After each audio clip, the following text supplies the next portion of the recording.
Hello friends, दोस्तों इस part में हम करेंगे कंपोजिशन स्कीम का दी एंड। फिलहाल हमें रूल 3 एंड रूल 4 पढ़ना है। रूल 3 क्या कह रहा है और रूल 4 क्या कह रहा है जरा पढ़ेंगे आप।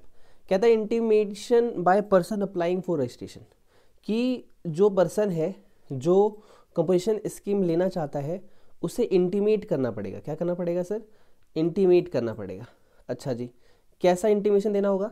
Any person who is not registered and apply for registration, कि मान लो कोई भी पर्सन है। तो इसमें सर दो तरीके से है, पहले तो आप समझो। मैं इस दोनों को थोड़ा सा चार्ट के थ्रू बताता हूँ, आपको और इंटरेस्टिंग लगेगा पढ़ने में। देखो सर, इंटीमेशन देना होगा। इंटीमेशन इंटीमेशन में सर दो केस है। एक ऐसा पर्सन है जो न्यूली रजिस्टर्ड है, newly taxable person. Taxable person क्यों बोल रहा हूँ? क्योंकि सर इसकी लिमिट शायद 20 लाख क्रॉस कर गई होगी और इसको जीएसटी में रजिस्ट्रेशन लेना है। तो जब ये रजिस्ट्रेशन लेगा तो इसके पास दो ऑप्शन है, ठीक है। या तो ये नॉर्मल स्कीम का फॉर्म फिल कर दे, ठीक है, या ये कंपोजिशन स्कीम का फॉर्म फिल कर दे, ठीक है। दूसरा, अब ये जो भी लेगा उसकी इंटीमेशन जो है वो गवर्नमेंट को चली जाएगी, ओके। और इंटीमेशन दूसरा सर क्या है कि मान लो मैं ऑलरेडी रजिस्टर्ड हूँ, ऑलरेडी रजिस्टर्ड, मैं पहले से ही न्यूली स्कीम में हूँ। किसमें हो सर? मतलब कि न्यूली स्कीम नहीं बोलते इस वर्ड को, नॉर्मल स्कीम बोलते हैं, सॉरी। नॉर्मल स्कीम में मैं पहले से हूँ, ठीक है। और मुझे नॉर्मल स्कीम से किस में जाना है सर? कंपोजिशन स्कीम में। तो यहाँ पे इंटीमेशन देना होगा कि सर मैं नॉर्मल स्कीम से कंपोजिशन स्कीम में जाना चाहता हूँ। तो सर वही बातें यहाँ पे लिखी गई है, ठीक है। आईसीआई का बेयर एक्ट है सर, आप भी अपना स्टडी मेट खोलेंगे तो यही लैंग्वेज मिलेगी आपको। ये कह रहा है कि भैया आप ऐसे पर्सन हो जो कि रजिस्टर्ड नहीं हो, अप्लाई कर रहे हो रजिस्ट्रेशन के लिए, तो आपको पास ऑप्शन है कि आप किस कैटेगरी में जाके टैक्स देना चाहते हो। अगर आप कंपोजिशन स्कीम में जाते हो तो आप पार्ट भी भरोगे सर, ठीक है। और रजिस्ट्रेशन फॉर्म होगा 01 आपका, और वो इंटीमेशन जो है चली जाएगी सर, और आपको रजिस्ट्रेशन जो है वो ग्रांट हो जाएगा। Intimation by registered person, registered person कैसे करेगा सर? ये इलेक्ट्रॉनिकली फाइल कर देगा सर इंटीमेशन को, ठीक है। और वो बोल देगा सर, पोर्टल का नाम है www.gst.government.in, वहाँ पे वो जाएगा और कहेगा सर, वो कहेगा हाँ सर मुझे नॉर्मल स्कीम से कंपोजिशन स्कीम दे दीजिए, तो वो ऐसा कर सकता है, ठीक है। ओके, ये है रूल 3 एंड 4। ये हो गया रूल 3 और ये हो गया रूल 4, ओके। आगे चलते सर। उसके बाद सर इसके बारे में थोड़ा सा आगे लिखा गया है। इसमें लिखा गया है कि भैया 60 दिनों के अंदर आपको बताना पड़ेगा। ये कुछ बातें हैं, ये इनपुट टैक्स क्रेडिट के समय में आप इसे लिखना लेटर ऑन। लेटर ऑन कब? आफ्टर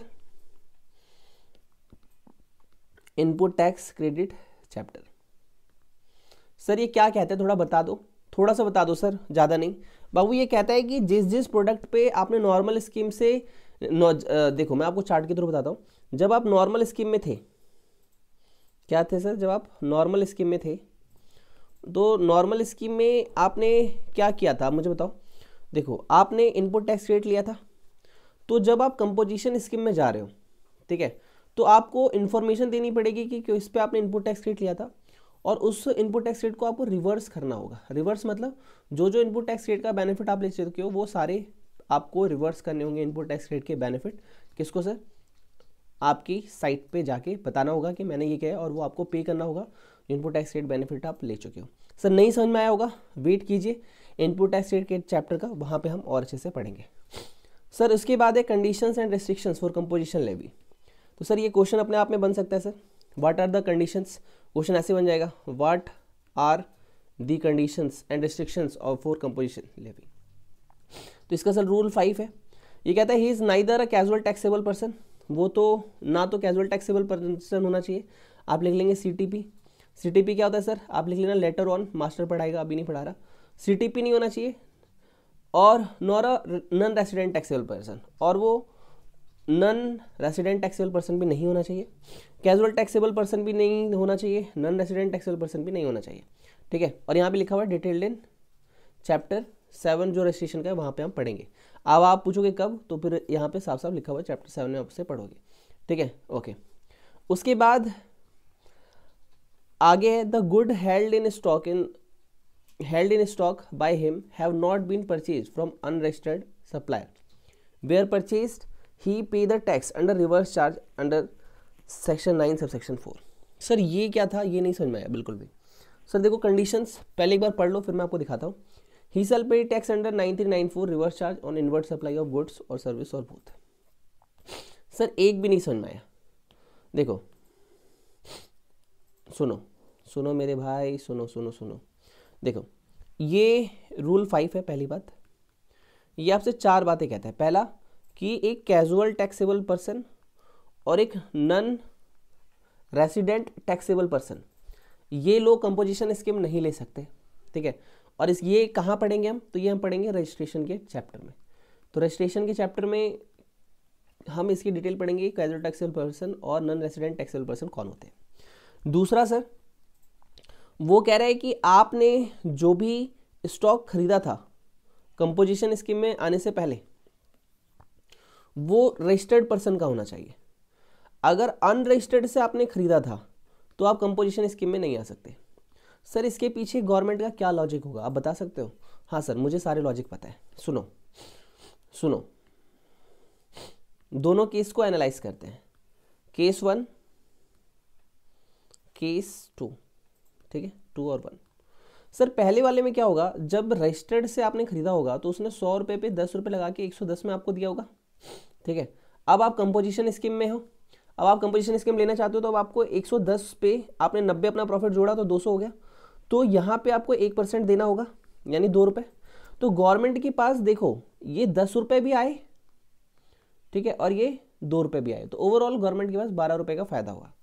लेकिन अगर आपने अनरजिस्टर्ड पर्सन से खरीदा होगा, किससे खरीदा होगा सर, अनरजिस्टर्ड पर्सन से, तो क्या हुआ होगा, उसने आपको 100 रुपये का माल बेच दिया होगा, आपने 90 जोड़े होंगे तो वो 190 हो गया होगा। अब आप इस पे क्या करेंगे सर, जब 1% देंगे तो गवर्नमेंट को 1.9 का फायदा ही होगा।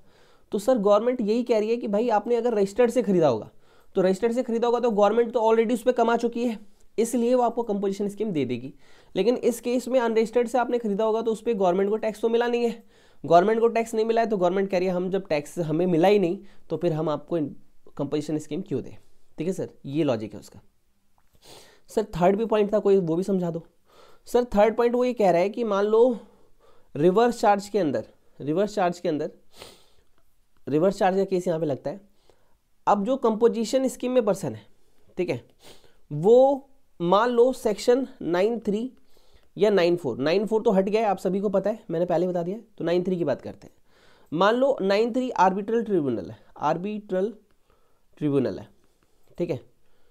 अब यहाँ पे रिवर्स चार्ज लगता है, ठीक है, और ये कंपोजिशन स्कीम में जो पर्सन है वीएम सर, वो बिजनेस एंटिटी है।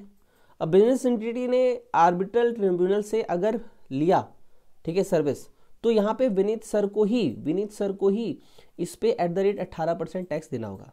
बेशक मैं कंपोजिशन स्कीम में हूँ, मुझे ये करना होगा, ठीक है, लेकिन यहाँ पे रूल क्या बनाया गया कि यार अगर तुम्हें 18% पे इस पे टैक्स पे करना ही पड़ा तो भैया आपको तो ऑलरेडी फिर सारी कंप्लाइंस लग जाएंगी। हाँ सर कंप्लाइंस लग जाएंगी, यानी इसका मतलब एक और हुआ सर, मतलब बता रहा हूँ आपको, प्रैक्टिकल रियल लाइफ का लॉजिक दे रहा हूँ। इसका मतलब ये भी हुआ कि आप कभी भी रजिस्टर्ड पर्सन से ही लेना, बट 93 और 94 के केस में मत पढ़ना, क्योंकि अगर आप पढ़े तो आपकी कंपोजिशन स्कीम कैंसिल हो जाएगी, ठीक है। या फिर कैंसिल मत कहो, कैंसिल नहीं होगी, चलो ये लाइन कैंसिल करता हूँ, मैं अपनी लाइन ही खुद बदल देता हूँ, मैं दोबारा से समझाता हूँ आपको। एनालाइज कर रहे हैं सर हम अभी, एनालिसिस। मैं ये कह रहा हूँ 93 या 94 के अंदर आपने क्या किया, आर्बिट्रल ट्रिब्यूनल से सर्विस ली, उन्होंने आपको 10,000 की कंसल्टेंसी की सर्विस दी जिसपे 18% जीएसटी बनता है, यानी मान लो 1800 बनता है, तो ये रिवर्स चार्ज का केस है। बेशक आप कंपोजिशन स्कीम में हो, ये 1800 रुपये आपको ही पे करने होंगे, ठीक है। आप ये नहीं बोल सकते कि सर 10,000 है, 10,000 पे 1% देता हूं ना सर, यहाँ पे 10,000 पे 1% नहीं चलेगा, आपको ये पूरा अमाउंट ही देना पड़ेगा अगर आप 9394 के अंदर आते हैं। सर ये वाली बात समझ में आ गई, ताली बजा देना सर, बहुत टफ बात समझाइए सर विथ लॉजिक्स आपको, ओके। उसके बाद he was not engage in manufacturing of goods, कौन कौन से गुड्स में नहीं होना चाहिए सर, वही आइसक्रीम, पान मसाला, तंबाकू प्रोडक्ट, ठीक है सर, ओके। ये सारी चीज़ें आपने यहाँ पे समझ ली, गुड सर, बहुत तेज़ी समझ रहे हो, शाबाश। अब इसमें सर क्या पढ़ना है, अब सर आपका चैप्टर ना खत्म होने वाला है, इसको बस आपको अच्छे से देखना है। उसके बाद सर वैलिडिटी कब तक रहती है कंपोजिशन लेवी की? तो भैया इस पे लिखा हुआ है कि option exercise by registered person, जब वो ऑप्शन ले लेगा कि उसे किस में जाना है, नॉर्मल स्कीम या कंपोजिशन स्कीम में, तो वो वैलिड रहेगा तब तक जब तक वो सभी कंडीशंस जो कि मेंशन्ड है, ठीक है, जो भी बताई गई हैं उनका पालन करेगा। जब तक वो कंडीशंस मानेगा तब तक वो यहाँ पे रह सकता है, कंडीशन नहीं मानेगा हम उसे बाहर कर देंगे। तो भैया और दूसरी बात, कंपोजिशन स्कीम आपकी ख़त्म हो जाती है जब भी आपने क्या किया, 1 करोड़ या 75 लाख वाली लिमिट को क्रॉस किया। ओके, उसके बाद वो कहता है कि such person is required to pay normal tax under 9(1) from the day he ceases satisfy any of the condition pre defined और कंपोजिशन लेवल। मतलब अगर कंपोजिशन स्कीम की किसी भी कंडीशन को आपने फॉलो नहीं किया या आपसे वो कंडीशन हट गई तो आपको उसी दिन से नॉर्मल चार्ज के अंदर टैक्स पे करना होगा। ओके, उसके बाद further he is required to file an intimation for withdrawal the scheme prescribed from within 7 days, कि भैया 7 दिनों के अंदर अंदर जाओ गवर्नमेंट को बताओ कि सरकार दुहाई हो हमारी कंपोजिशन स्कीम हट गई है क्योंकि हमसे कंडीशन पूरी नहीं हो पाई है। ओके, और जो भी इसने इनपुट टैक्स क्रेडिट लिया था उस पर वो सभी रिवर्सल के थ्रू गवर्नमेंट को वापस करना होगा 30 days के अंदर। सारी डिटेल्स देनी होगी कैपिटल गुड्स की और सेमी फिनिश गुड्स की, ठीक है, इनपुट्स की, जो भी हेल्ड इन स्टॉक है सबकी, जिस पे उसने इनपुट टैक्स क्रेडिट लिया है उन सबकी इन्फॉर्मेशन देगा 30 दिनों में, और वो सारा का सारा कॉमन पोर्टल के थ्रू वो उसे वापस करना होगा। ठीक है, ठीक है, ये इसका मतलब क्या हुआ? ये वाली लाइन से दोबारा बताओ, आपने कुछ गलत तो नहीं बढ़ा दिया? बाबू गलत नहीं बढ़ा दिया, थोड़ा सा ऊपर नीचे हो जाता है। इस वाली लाइन को एक बार दोबारा से पढ़ते हैं, ठीक है, एक बार दोबारा से पढ़ते हैं। अभी नई वाली इंटरप्रिटेशन सुनना जो मैं अब बोलूँगा, ठीक है, ध्यान सुनना। क्या कह रहा है? However such person shall allowed to avail the input tax credit. इसका मतलब क्या हुआ? इसका मतलब ये हुआ कि कंपोजिशन स्कीम जो है इसमें आप इनपुट टैक्स क्रेडिट नहीं ले पाते थे। अब आपसे क्या हुआ, एक कंडीशन जो थी वो गलती से नहीं आप फॉलो कर पाए, तो अब आपको किस में आना पड़ेगा? सर आपको नॉर्मल स्कीम में आना पड़ेगा। तो वो आपसे ये कह रहा है, अब जो मैं बोल रहा हूँ उसे फाइनली माइंड में सेट करना, जो पहले बोला था उसे नहीं करना, वो शायद गलती से गलत बोल दिया मैंने। अब जो बोल रहा हूँ सही बोल रहा हूँ कि अब आप नॉर्मल स्कीम में आ गए क्योंकि आपसे कंडीशन पूरी नहीं हो पाई, तो अब यहाँ पर आप इनपुट टैक्स क्रेडिट का बेनिफिट ले पाओगे। जो भी आपके पास स्टॉक पड़ा होगा, जो भी आपका स्टॉक इन प्रोग्रेस होगा, ठीक है, जिसे आप क्या बोलते हो, वर्क इन प्रोग्रेस, जो भी आपका फिनिश स्टॉक होगा उसके ऊपर भी आप इनपुट टैक्स क्रेडिट ले सकते हो। साथ में आप ले सकते हो अपने कैपिटल गुड्स पे, ठीक है। अब ये कैसे होगा, क्या होगा, इसके लिए आईटीसी का चैप्टर जब आप पढ़ोगे तो हम सीखेंगे। अभी बस इतना समझ के छोड़ दो। ओके, इसको भी लिख लेना sir, 1 after input tax credit, ठीक है। ओके, इसके बाद सर कुछ छोटी छोटी बातें कि भैया composition scheme to be adopted uniformly by all registered person. मतलब आपको बताया था एग्जाम्पल सर कि मान लो मेरी दिल्ली में नहीं, मेरी 4 ब्रांचेज हैं, दिल्ली में, पंजाब में, महाराष्ट्र में और हरियाणा में। अब सारी जगह है सर मेरी ब्रांचेस, तो अगर हरियाणा वाली ब्रांच ने लेने से मना कर दिया तो बाकी ब्रांच भी नहीं ले पाएंगी, ठीक है। इसका यही मतलब है कि जो भी पेन, मेरा तो पेन तो एक ही रहेगा ना पूरे ऑल इंडिया बेसिस, तो अगर एक लेगा तो सबको मिलेगी, दूसरा नहीं लेगा तो किसी को नहीं मिलेगी। तो अगर एक क्वालिफाई है तो सभी क्वालिफाई है, लेकिन अगर एक डिस्क्वालीफाई है तो सभी डिस्क्वालीफाई भी हो जाते हैं। क्वालिफिकेशन चेक करते समय सबको चेक करो, डिस्क्वालीफाई होते समय किसी भी एक के डिस्क्वालीफाई होने पे सभी को डिस्क्वालीफाई कर दिया जाएगा। उसके बाद क्या लिखा है? Sir, composite scheme supplier can not collect tax, कि भैया वो इनपुट टैक्स क्रेडिट नहीं ले सकता, तो आप लिख दो इनपुट टैक्स क्रेडिट नहीं ले सकते। आगे composition scheme supplier can not enter into credit chain में आप नहीं आ पाओगे, क्योंकि जब आप इनपुट टैक्स क्रेडिट ले ही नहीं पाओगे यानी आप फर्दर किसी को सेल नहीं कर सकते, ना तो आप उस पर टैक्स का बर्डन इम्पोज कर सकते हो। ओके सर, उसके बाद क्या है? उसके बाद है सर ये वाला पॉइंट, लास्ट पॉइंट है, ये कहता है imposition of penalty of irregular availment of composition scheme. मान लो आपने क्या किया, कोई आपसे ऐसी कंडीशन हो गई ब्रीच जिससे आप कंपोजिशन स्कीम से बाहर आ गए, तो अब आप सोच रहे हो कि मैं दोबारा से कंपोजिशन स्कीम में चला जाऊं, तो ऐसा नहीं हो पाएगा। आपको अब नॉर्मल टैक्सेबिलिटी के अंदर आके, नॉर्मल चार्ज के अंदर आपको सब पे टैक्स देना पड़ेगा। अगर गवर्नमेंट ऑफिसर को लगता है कि यार आप कोई चोरी चकारी कर रहे हो इसके पीछे कंपोजिशन स्कीम में, या फिर आप कंपोजिशन स्कीम के अधिकारी नहीं हो फिर भी आपने कंपोजिशन स्कीम ले रखी है, तो प्रॉपर ऑफिसर आपके कान पकड़ के आपको बाहर कर सकता है। ठीक है सर, ये चीज़ मुझे आपको बतानी थी। ओके, इसी के साथ सर चैप्टर खत्म होता है। अब मैं आपको एक अमेंडमेंट है, ठीक है सर, वो बताना चाहूँगा। यहाँ पे अमेंडमेंट है, ठीक है। कुछ भाई साहब लोग तो इतना पढ़ पढ़ के आते हैं ना, लाइक मुझे परेशान करके रखते हैं कि सर कब बताओगे। भाई बता रहा हूँ। और अमेंडमेंट देखने से पहले सर लाइक का बटन प्रेस कर देना सर, ठीक है। मुझे भी अच्छा लगता है, इतना प्यार से मेहनत कर रहा हूँ मैं आपके लिए। सर अभी तक मैंने आपको एक चीज़ बोली थी कि भैया आप कोई भी सर्विस दे रहे हो तो आप कंपोजिशन स्कीम में नहीं आ सकते। ये मैंने आपको अर्लियर पार्ट्स में डिस्कस कर दिया था। दूसरा, आप सर्विस दे रहे हो, लेकिन कौन सी? आप होटलिंग की, आप कैटरिंग की सर्विस दे रहे हो, तो आप आ सकते हो किसमें सर? कंपोजिशन स्कीम में, ठीक है। अब इसमें क्या था, सुनना ध्यान से सुनना।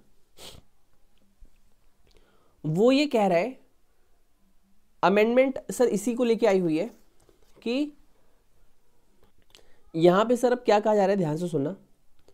थर्ड, आप सर्विस दे रहे हो, ठीक है सर। किसकी सर्विस दे रहे हो सर? सर वही सर आपका रेस्टोरेंट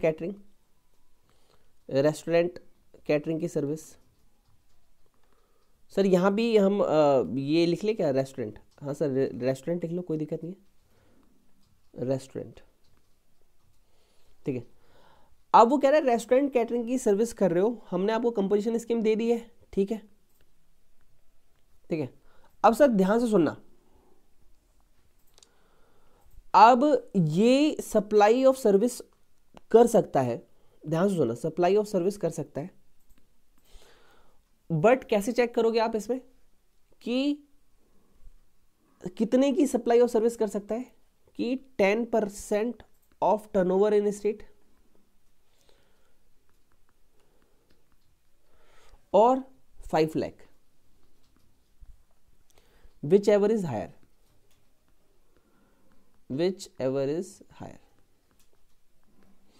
सर ये प्रोविजन हुआ क्या, मुझे ये नहीं समझ में आया। मैं दोबारा से बताता हूँ, अमेंडमेंट है सर, ऐसे ही लिख लेना सर, पैराग्राफ लिख के क्या करोगे आप, क्लियर रहेगा आपको।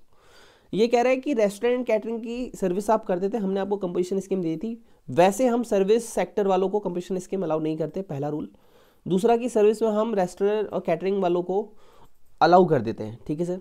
अब अमेंडमेंट ये आई है थर्ड पॉइंट में कि भैया आप तो एक तो रेस्टोरेंट और कैटरिंग की सर्विस देते हो, कंपोजिशन स्कीम में हो आप, ठीक है। आप ना सप्लाई ऑफ सर्विस भी कर रहे हो, कोई भी सर्विस आप दे रहे हो। अब यहां पे कहा गया कि अगर वो जो सर्विस आप साथ में दे रहे हो उसकी मैक्सिमम वैल्यू 5 लाख हो सकती है, या फिर टर्नओवर ऑफ स्टेट, ठीक है। टर्नओवर स्टेट मतलब दिल्ली ब्रांच है, दिल्ली ब्रांच ने मान लो 50 लाख सेल किया, तो इसका 10% कितना हुआ? 5 लाख। सर 60 लाख सेल किया, उसका 10% कितना हुआ? 6 लाख। तो अगर यहाँ पे आप 6 लाख लिखोगे तो मैक्सिमम आपको कितना अलाउ होगा? 5 लाख। तो अगर आप 5 लाख तक का टर्नओवर इन स्टेट रखते हो, मतलब इसका दूसरा कहने का मतलब ये बोल रहा है वो, इसका एक और मतलब हुआ कि आप मैक्सिमम टर्नओवर इन स्टेट कितना रख सकते हो? 5 लाख तक, सप्लाई ऑफ सर्विस के लिए। किसके लिए सर? सप्लाई ऑफ सर्विस के लिए। मतलब रेस्टोरेंट का अगर 50 लाख होगा तो चलेगा, हाँ। इसका 60 लाख होगा तो चलेगा, हाँ। इसका सर 1 करोड़ होगा तो चलेगा, हाँ। लेकिन इससे 1 रुपये भी फालतू हुए 1 करोड़ से तो नहीं चलेगा। वो आपसे क्या बोल रहा है कि आप सप्लाई ऑफ सर्विस कर सकते हो। ध्यान से सुनना, अभी आपकी आरटीपी और एमटीपी का वेट कर लेना सर, उस पर भी जो क्लैरिफिकेशन आएंगी बाकी टीचर्स पढ़ाएंगे इसको, आपको अमेंडमेंट को मैं आपको एडवांस में बता रहा हूँ। और वहाँ पे आने पे मैं भी कोशिश करूँगा कि आपके लिए अमेंडमेंट और रिवीजन का वीडियो डालूँ यूट्यूब पे, तो वहाँ पे मैं आपको और अपडेट्स दूंगा, ठीक है, और बताऊँगा। अभी फिलहाल जितना समझ पा रहे हो उतना समझो कि मैक्सिमम 5 लाख तक आप कोई दूसरी सर्विस दे सकते हो। सर नहीं समझ में आया, सर एक बार दोबारा से देखो। पहला रूल याद रखो कि भैया सर्विस सेक्टर में हो तो कंपोजिशन स्कीम में नहीं आ सकते, ठीक है, ये ऐसे याद रखो। दूसरा आपसे मैंने क्या कहा, आप सर्विस दे रहे हो, ठीक है। आप किसकी सर्विस दे रहे हो सर? सर आप रेस्टोरेंट और कैटरिंग की दे रहे हो। ओ ठीक है, ओके, कैटरिंग की सर्विस दे रहे हो आप, ओके। अब साथ में आप कोई दूसरी सर्विस दे रहे हो, लेकिन वो 2 तरीके से उसने कहा है कि भैया आपका 10% ऑफ टर्नओवर इन स्टेट या फिर 5 lakh, whichever is higher. तो सर इसका दूसरा मतलब ये भी तो निकला कि वो अदर सर्विस की वैल्यू 5 लाख से ज़्यादा नहीं होनी चाहिए। अगर अदर सर्विस जो आप प्रोवाइड कर रहे हो उसकी वैल्यू 5 लाख से ज़्यादा नहीं है, मेरी बात को सुनना, अगर वो जो अदर सर्विस दे रहा है उसकी वैल्यू अगर 5 लाख से ज़्यादा नहीं है तो आप डिसक्वालीफाई नहीं हो, आप ये काम कर सकते हो। ये अमेंडमेंट आई हुई है लेटेस्ट। अभी वेट करिएगा सर, अभी आपकी आरटीपी एमटीपी जाने दिए, उसमें भी एक बार पढ़ के दोबारा से आप देख लेना, और मैं एक बार दोबारा से वीडियो बना दूंगा इसके ऊपर। जिसको समझ में आ गया बेस्ट है, नहीं समझ में आया तो सर नाराज मत होना, फिर भी लाइक दे देना, कमेंट दे देना समझ में आ गया तो। अदरवाइज एमटीपी आरटीपी का आने का वेट करना, मैं उसका प्रोविजन क्या ICAI ने लिखा है आरटीपी एमटीपी के थ्रू आपको पढ़ के सुनाऊंगा, ठीक है। Wish you all the best and God bless you. मिलते हैं सर आपके पास नेक्स्ट टॉपिक में, और नेक्स्ट टॉपिक सर हम रखेंगे आपका वैल्यू ऑफ सप्लाई, फिर हम रखेंगे टाइम ऑफ सप्लाई, ठीक है। इसके ऊपर एक वीडियो आएगा, इसके ऊपर 2 वीडियो आएंगे। उसके बाद सर हम डिस्कस करेंगे कंपोजिशन लेवी, ठीक है। कंपोजिशन लेवी में तकरीबन 4 से 5 या 6 वीडियो भी हो सकते हैं सर। उसी के साथ सर आपका 80% सिलेबस खत्म हो जाता है। उसके बाद सर तकरीबन 5 से 6 वीडियो लगेंगे सर इनपुट टैक्स क्रेडिट पे। फिर बाकी सारे टॉपिक तो सर मान के चलिए 2-2 वीडियो के हैं, ठीक है। रजिस्ट्रेशन का टॉपिक, ठीक है, रिटर्न्स का टॉपिक और टैक्स इनवॉइस का टॉपिक, तो इस तरीके से जो है हम पढ़ेंगे। और मेरा अंदाजा है विथिन 10 to 15 डेज आपका सिलेबस ओवर हो जाएगा। बस अपनी डेडिकेशन दिखाइएगा और लाइक और कमेंट्स के थ्रू मुझे भी थोड़ा सा प्रोत्साहन दीजिएगा, ठीक है, इंकरेज कीजिएगा, मुझे भी अच्छा लगेगा, ठीक है sir. Bye bye, take care and God bless you. मिलते हैं सर आपसे नेक्स्ट पार्ट में।